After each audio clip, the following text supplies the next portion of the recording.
bata si Christian, mabait, masunurin, masipag mag-aral, mapagmahal sa kapatid, mapagmahal sa mga pinsan niya. Basta lahat ng niya, siya, malambing. Grade 5 siya, tapos mahilig na siya magsama-sama sa kuya niya sa mga computer shop.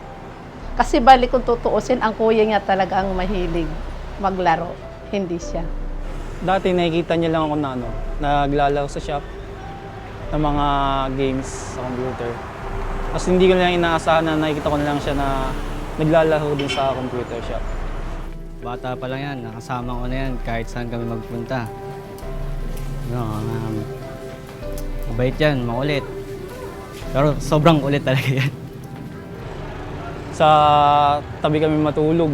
Minsan yakap ako bago matulog nun. Tapos bigla ako susuntukin. Sweet. Nung bata pa kami, sabay talaga kami maglaro ng online games. Mahilig siya shooting games yan, kaya RPG games na mga ganyan. Nakikita ko talagang magaling siya, tumutok. Yung una talagang pangarap ko, maging engineer talaga. Tsaka makabuo ng bahay na malaki tsaka para sa pamilya na rin. Tutol na tutol ako noon. Kasi siyempre, ayaw ko na yung pag-aaral niya, masira yung pag-aaral niya. Mga bagay na nasakripisyo ko siguro yung nawalan ako ng oras sa pamilya ko minsan. Kasi nga kailangan namin talaga mag-practice ng todo. Gabi, inaabot siya ng maga.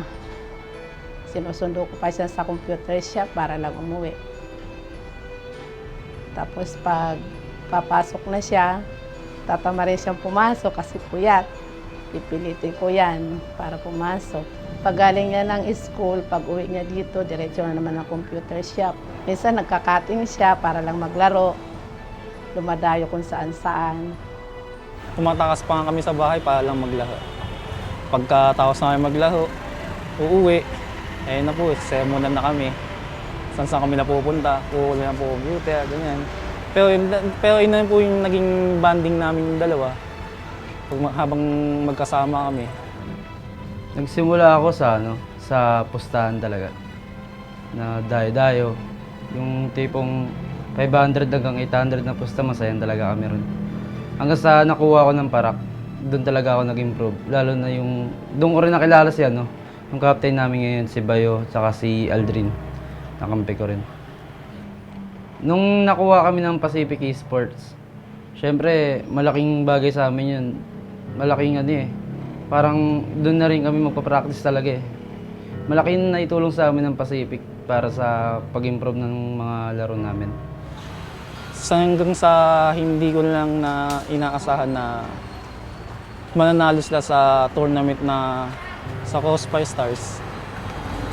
Yun, doon ko naging parang proud sa kanya na hindi lang pala basta laro lang pala ginagawa niya. Sa mga sumusuporta sa amin, huwag kayong titigil na talagang iiwan kami sa ere. Kasi hanggang sa lumalaban kami, para sa inyo to. Tsaka huwag nyo ibibitawan yung mga pangarap nyo. Tuloy nyo lang talaga. Pero alam kong magaling talaga yan. Lakas na sniper yan eh. Sana manalo sila. Ituloy mo lang yung pakikipaglaban nyo. Nasa isip na talaga namin at sinabi namin sa sarili namin na itutuloy na namin itong break na to hanggang sa makuha namin international champion title. Talagang minimiti niya talaga yun na mag-champion sila. Sabi ko, pray lang, kakamit din nila yun.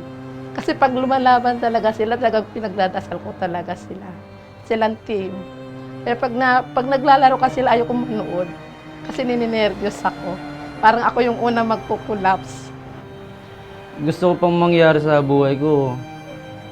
Siyempre, unang-una manalo sa ibang bansa. Na kahit unlimited pa, masaya-masaya ako. Tsaka siyempre, makatapos ng pag-aaral. Tsaka gumanda yung buhay. Sabi, galingan lang nila. Yung mga buong team niya, yung mga kasama niya, sana maging matatag sila kung ano man yung kahinatnan ng laban nila sa itong darating na October 16. Good luck. Saka God bless sa kanila. Sa team ng Pacific Macta. Yun. Practice lang kayo. Tsaka pagbutihan nyo. Kasi kami, hindi talaga kami bibitaw dito sa pangarap namin na to.